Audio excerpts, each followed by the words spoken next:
Prenez la mer en regardant Cap sur la pêche française avec Pavillon France.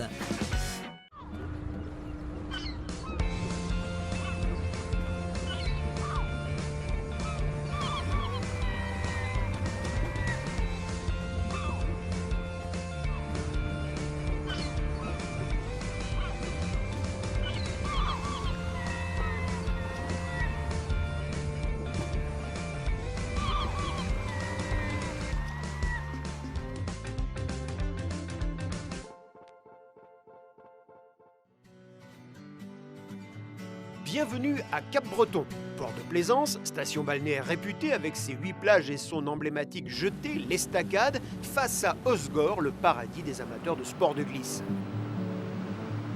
Et sur la plage Notre-Dame, une statue de la Vierge veille sur le sort des marins. Car au port, 19 bateaux de pêche sont en activité. Des fileyeurs pour l'essentiel, mais aussi des pêcheurs traditionnels, à la canne, à la bolinche ou au casier. Sur la Aldena, on pêche le bar et le merlu à la ligne.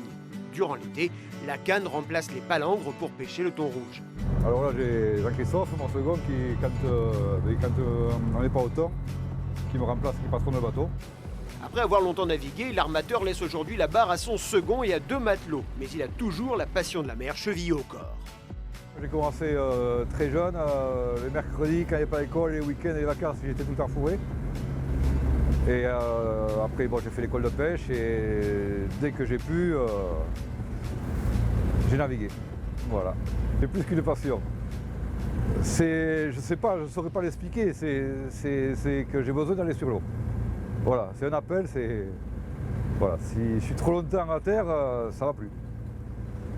Même si je vais en vacances, il faut qu'il y ait au moins une rivière à côté, il faut que je vois de l'eau. Ce ligneur, comme les autres navires du port, part en mer au maximum 24 heures. Ouais, ça va secouer un peu à la sortie, là. Il y a un peu de bourbouille. Ben, c'est déjà le seul port de la côte landaise. Et on est juste devant le gouffre de Cabreton. Il y a une fosse qui est juste devant. Et voilà, de suite, on fait 300 mètres et on rentre dans des plus grands fonds. Ça fait une protection pour le port quand même. À un demi-mille nautique de la jetée, une fosse sous-marine unique au monde. Elle atteint une profondeur de 90 mètres et 4000 mètres au large des côtes de la Galice. On a une très bonne organisation pour la vente au détail parce que quand on arrive au port, on profite d'une loi qui est très ancienne et qui nous permet de pouvoir vendre au détail le produit de notre pêche à l'arrivée des bateaux. Cette loi, c'est l'édit de Colbert, un décret royal de 1652 qui autorise la vente à quai, en direct, à titre exceptionnel. À l'époque, le poisson a été étalé à même le sol dès la sortie du bateau. Aujourd'hui, les choses ont heureusement beaucoup évolué. Des tables de vente réglementaires ont remplacé les bacs en bois sommaire. Et dès 8 h du matin, la glace se couvre de poissons. Chez les Lafargue, la pêche, c'est une histoire de famille. Le père est armateur, les 2 fils patrons pêcheurs, et la mère s'occupe de la vente.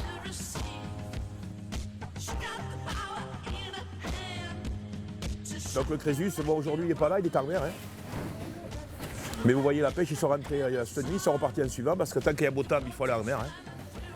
Donc voilà, vous avez une variété de poissons qui sont pareils sur tous les étals. Hein.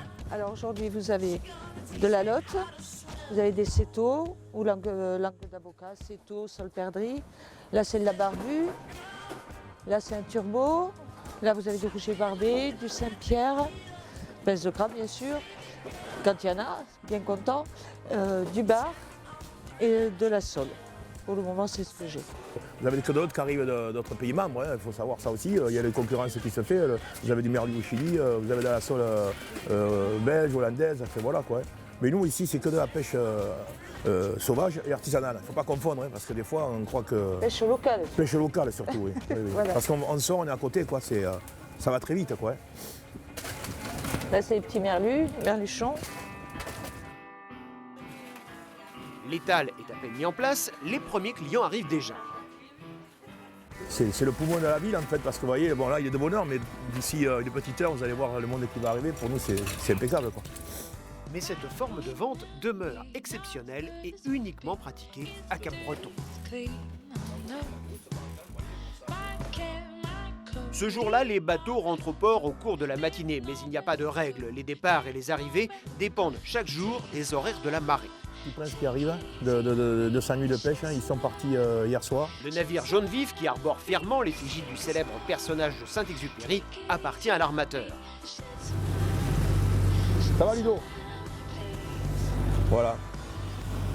À bord, un tout jeune patron qui n'a qu'une vingtaine d'années, mais déjà 4 ans de pêche derrière lui. On est parti sur les 6000, là, pêcher la sole. Là, cette nuit, là, on a commencé à 3 h du matin. 6000, ça fait environ 12 km des côtes. Patrick Courtiot, lui aussi, est en plein débarquement. À Cap-Breton, pas de crier. Les pêcheurs doivent donc eux-mêmes gérer leurs marchandises. Dans nos chambres froides où on stocke notre poisson à l'arrivée au port.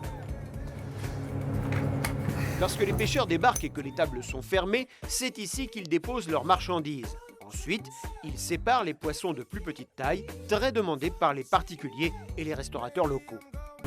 Mais on garde cela parce que c'est les plus petits, justement. Et par rapport au pôle, c'est à peu près que les foyers. C'est ce qui va partir en commande. Mais la pile, on voit la pile. Et les poissons de plus grande taille sont destinés à la criée voisine de Saint-Jean-de-Luz-Cibourg, où ils se vendent plus facilement. C'est le cas pour ces bars. Ça, c'est les marailleurs qu'on est des clients pour ces poissons-là. Alors, le petit paquet. Cette étiquette certifie que le bar a été pêché à la ligne. Il se vendra donc mieux. Direction la chambre froide collective avec les bacs sélectionnés pour la vente aux enchères. Bah tiens, tu m'ouvres puisque t'es là. Ça, c'est notre vendeur sinon. Aujourd'hui, le bateau de Patrick dépose 150 kg de poissons.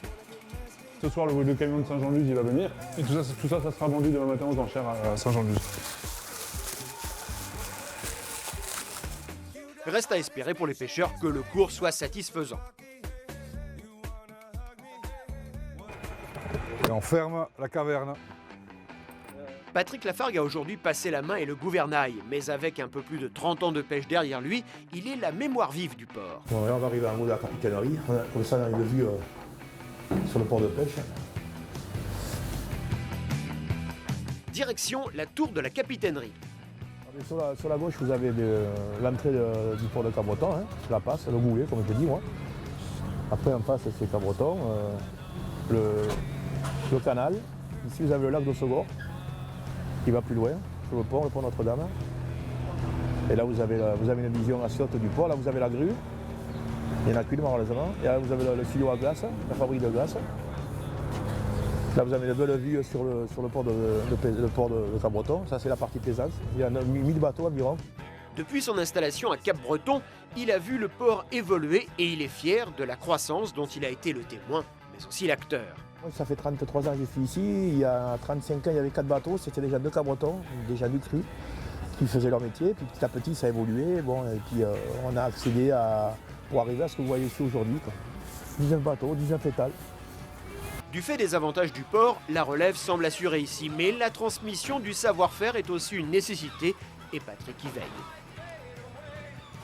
Je suis le plus vieux des jeunes, en fait, si on va par là, parce que vous avez vu, le patron de pêche, là, il a 22 ans.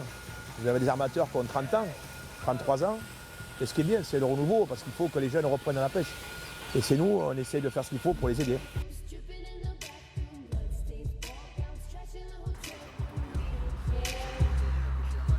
Cap-Breton est aussi un port historique, point de départ des voyages au long cours des pêcheurs d'autrefois.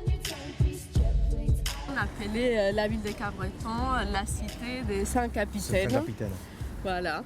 Et c'était un port très important à l'époque, Ouais.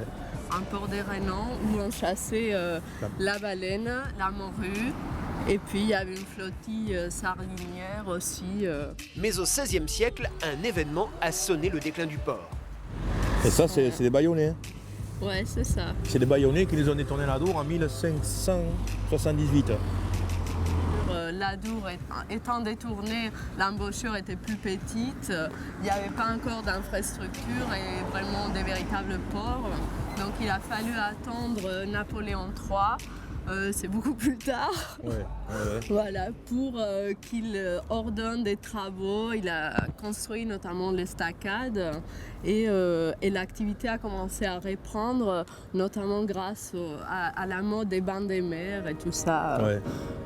Et l'époque florissante qui a précédé le détournement de l'Adour donne lieu à de drôles d'histoires entre Cap-Bretonnais. Il y a une légende qui dit que les Cap-Bretonnais, que les marins pêcheurs Cap-Bretonnais auraient découvert l'Amérique 100 ans avant Christophe Colomb en allant chasser la baleine. Donc c'est bien sûr une légende. On ne sait pas. Mais c'est vrai que Cap-Breton a beaucoup de connexions avec le Québec. Et vous pouvez trouver un Cap-Breton aussi de l'autre côté de l'Atlantique.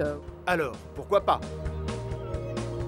Et la semaine prochaine, nous découvrirons l'aventure de pêcheurs qui ont décidé, eux, de naviguer à l'huile végétale.